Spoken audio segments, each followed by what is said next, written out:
जो students computer science की field को जॉइन करते हैं या आईटी की किसी फ़ील्ड को जॉइन करते हैं, तो आमतौर पे उनके माइंड में अर्निंग के दो मॉडल्स ही होते हैं।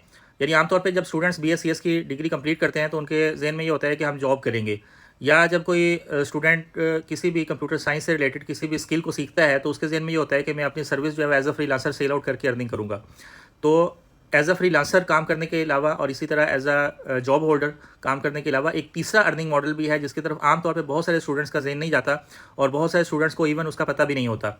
वो है कि आप अपनी कोई सैस प्रोडक्ट डेवलप कर लें, यानी अपना कोई सॉफ्टवेयर ऐसा बना लें कि जिसकी सब्सक्रिप्शन की मद में जो है वो आप अर्निंग ले सकें।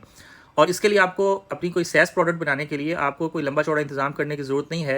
ये आपकी जो नॉर्मल जो आपकी फ्रीलांसिंग की जर्नी है या जो आपकी नॉर्मल जॉब वाली जो जर्नी है, ये उसके अंदर ही आप अपनी कोई सैस प्रोडक्ट डेवलप कर सकते हैं। चाहे आप जॉब वाले मॉडल पे जा रहे हों या फ्रीलांसिंग वाली साइड पे जा रहे हों, आपने दोनों सूरतों में अपना पोर्टफोलियो डेवलप करना होता है। आमतौर पे स्टूडेंट्स क्या करते हैं कि पोर्टफोलियो के लिए कोई ऐसी मतलब एप्लीकेशंस डेवलप करते हैं जिनका कोई ख़ास फ़ायदा नहीं होता। मसलन कैलकुलेटर बना लेते हैं या टू डू लिस्ट बना लेते हैं या कोई कैलेंडर टाइप कोई एप्लीकेशन बना लेते हैं जो जिसका कोई रियल मतलब वर्ल्ड में वो किसी प्रॉब्लम को सॉल्व नहीं कर रही होती।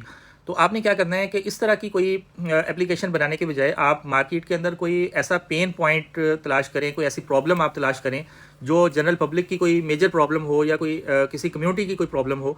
तो उस प्रॉब्लम को सॉल्व करने के लिए आप कोई टूल बना लें, कोई एप्लीकेशन बना लें, कोई सॉफ्टवेयर बना लें और उसको आप डिप्लॉय कर दें किसी भी सर्वर पे, और उसको आप फ्री एक्सेस उसकी आप कम्युनिटी को दे दें या जनरल पब्लिक को दे दें।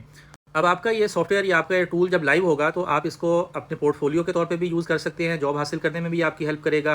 एज अ फ्रीलांसर क्लाइंट के साथ कम्युनिकेशन में आप उसको एज अ रेफरेंस दिखा सकते हैं और उसके साथ साथ आपकी इसके ऊपर ट्रैफिक भी आना शुरू हो जाएगी अगर आप इसका एसईओ अच्छे से करते हैं तो। जब आपको ये फील हो कि बहुत सारे लोग इसको यूज़ कर रहे हैं और ये वाकई लोगों की एक रियल टाइम प्रॉब्लम को सॉल्व कर रहा है, तो अब आपके पास ये ऑप्शन होता है कि आप इसको गूगल एडसेंस में मोनेटाइज करके आप इससे अर्निंग लें या आप इसके ऊपर कोई सब्सक्रिप्शन चार्जेस लगाकर उससे आप अर्निंग लें। तो बहरहाल ये आपका जो पोर्टफोलियो का जो सॉफ्टवेयर है या पोर्टफोलियो के लिए जो आपने जो एप्लीकेशन बनाई थी, यही आपकी एक सैस प्रोडक्ट के तौर पे आपका एक प्रॉपर अर्निंग का ज़रिया बन सकता है।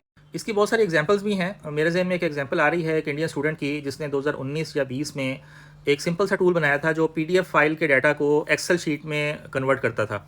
तो नॉर्मली जो बैंक्स की स्टेटमेंट्स हैं वो पीडीएफ फाइल में मिलती हैं।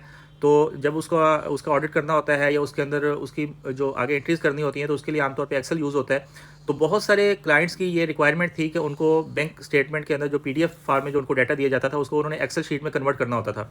तो उसने इस प्रॉब्लम को सॉल्व किया और उसका एक टूल बना दिया। तो उसने उसको फ्री ऑफ कॉस्ट रखा, लेकिन सिर्फ उसकी यानी कि जो चूँकि ये टूल एक रियल टाइम प्रॉब्लम को सॉल्व कर रहा था तो उसकी जो ट्रैफिक है वो आइंदा आने वाले 5-6 सालों में मिलियंस में चली गई। तो जाहिर है कि जब मिलियंस में आपकी वेबसाइट पे ट्रैफिक आ रही हो तो उसका आपको अच्छा खासा रेवेन्यू आपको जनरेट हो रहा होता है।